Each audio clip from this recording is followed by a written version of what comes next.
It's week 5. 1, 2, 3, 4, 5. Ha ha ha ha ha. I don't know.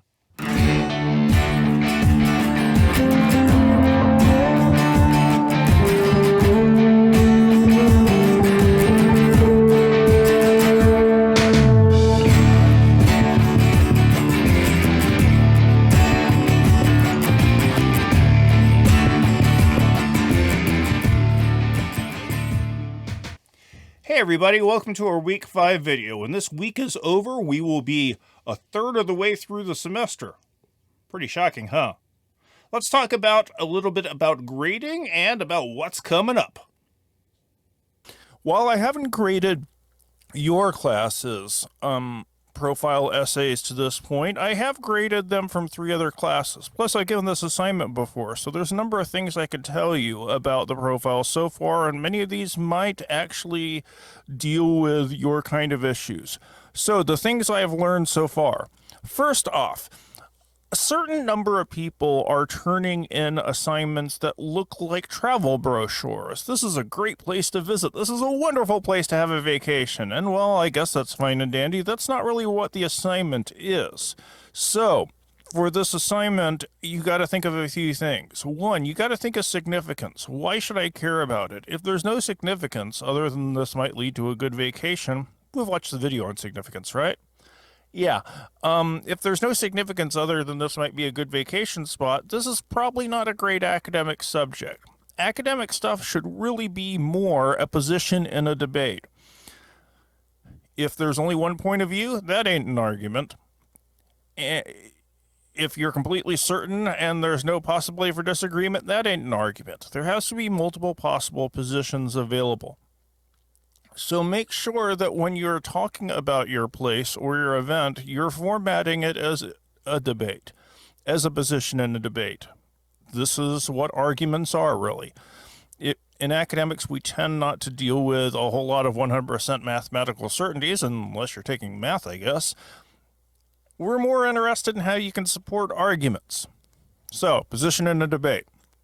You also shouldn't be subtle with this argument. You should hit the reader over the head with it. And what I mean by this is the thesis statement and the topic sentences are the places in an academic paper where you should be explicit, direct, to the forefront.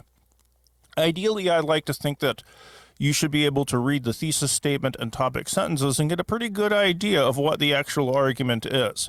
And that's going to inform the way I read your papers. We talked about this, stupidly literal, stupidly critical.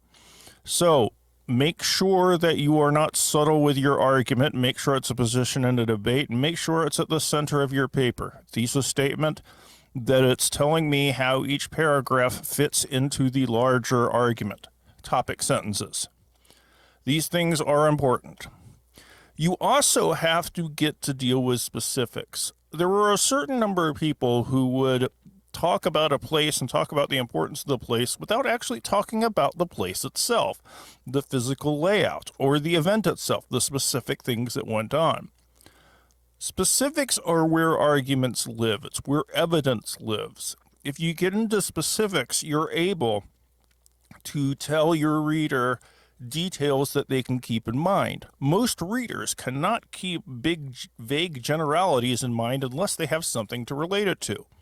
So, for the profile, since it's an analysis of a place or event, tell us specifically about the place or event. There are some other nitpicky things. Word automatically puts in 8 points of spacing in between paragraphs, and you need to make sure you're getting rid of that.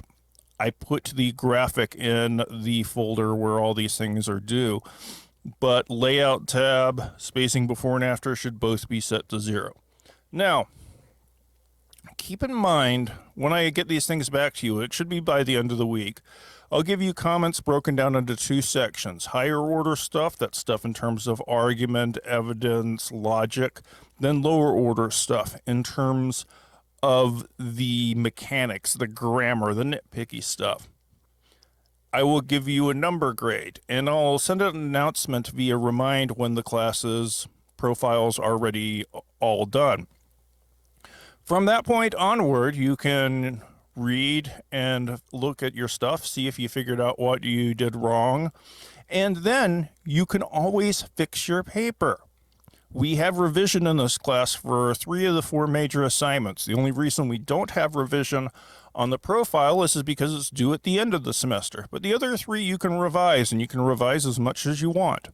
If you remember from the syllabus quiz, the process for revising papers is spelled out on the major assignment sheet.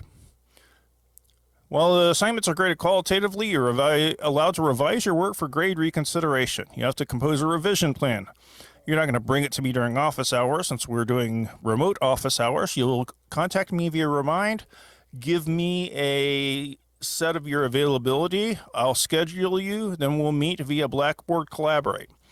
You should be able to tell me what you have wrong in your paper and what you plan to fix it. If you have questions or don't understand anything, this is the time where you can ask me about them. But by the end of the conference, I want to know that you have some kind of plan of attack. From that point onward, you have until, I think it's week 13. It's in the syllabus, the specific late work revision time. But the sooner you get me a revision, the sooner I can grade it. And if you're still not happy with your grade, I often have people who do 2 or 3 revisions. So really, there's no excuse to get a low grade on these papers. You can revise and fix them, and I'm happy to work with you on such things. Now, let's talk about the stuff we have coming up this week. We have, in terms of assignments, 3 things. The Zorin discussion, Zorin pregame. We have a writing skills builder on analogies. It's a 10-question analogy exercise. And if there are any you don't understand or don't get, send me a message via Remind, and I'll go over them in next week's video. And we have the technology narrative peer review. Yeah, I know these things are coming fast and furiously. Ideally, I'd love to give you more time, but we only have so much time in the semester, and you can revise these things. So as good of a draft on the technology essay as you can do. And we're following the exact same procedure we did for the last one. In terms of our videos, we have a video going over Didion from last week. I have one going over the types of arguments, and this expands on the thesis statement thing we've already talked about into what makes a better argument, what makes an argument that reaches towards importance. I have a video going over Analogy Writing Skills Builder 1.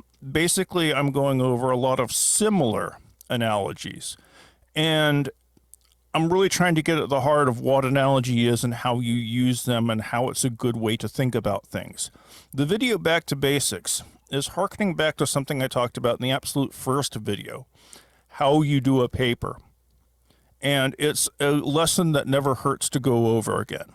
So that's the work we got going on. You can do it, right? Of course you can. So that's what we got coming for this week. As always, if you need me for any reason, go ahead and hit me up via Remind. If you want to speak to me, if you're on campus, you can always come by my office hours. They're in the syllabus. Or we can set up a video appointment via Remind. Other than that, good luck this week. If anything comes up that I need to know about, let me know, and have a great time. I will see you in week 6. Bye.